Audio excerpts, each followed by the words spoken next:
David, why are you here? Commander John Paul? Yes, I know, meet me at the meeting room.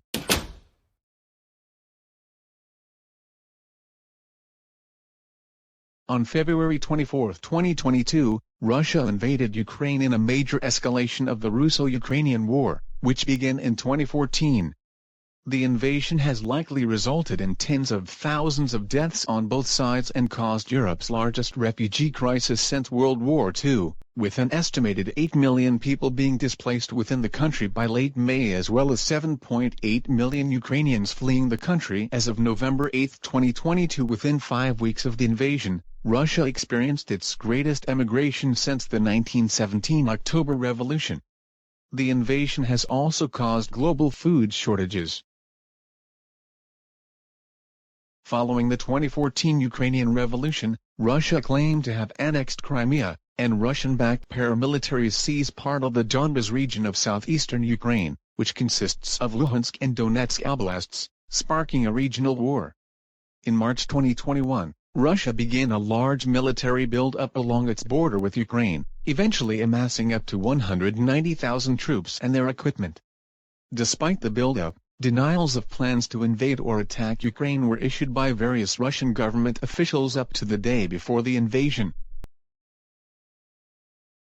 On February 21, 2022, Russia recognized the Donetsk People's Republic and the Luhansk People's Republic, two self-proclaimed breakaway quasi-states in the Donbas.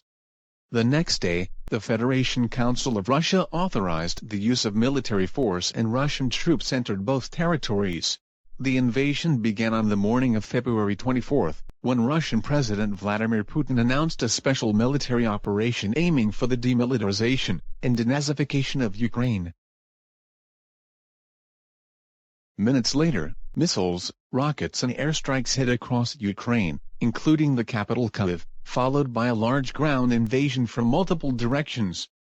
Ukrainian President Volodymyr Zelensky enacted martial law and a general mobilization. Russian attacks were initially launched on a northern front from Belarus towards Kyiv, a northeastern front towards Kharkiv, a southern front from Crimea, and a southeastern front from Luhansk and Donetsk.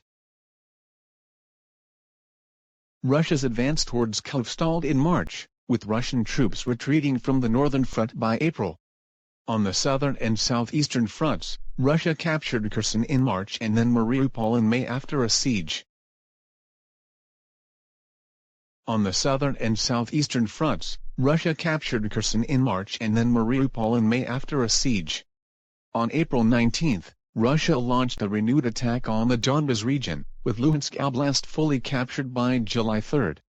Russian forces continued to bomb both military and civilian targets far from the front line.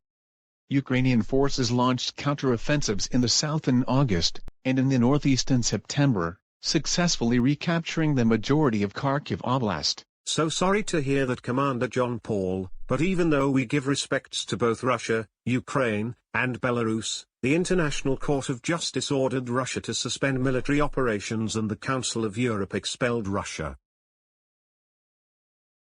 Over 1,000 companies have pulled out of Russia and Belarus in response to the invasion. The International Criminal Court has opened an investigation into crimes against humanity in Ukraine since 2013, including war crimes in the 2022 invasion. Hopefully, Ukraine will find a new home, and we must supporting Ukraine by donating our money. We want to say rest in peace to those Ukrainians who have been killed during the war. Goodbye, Commander John Paul. I'll see you tomorrow, David.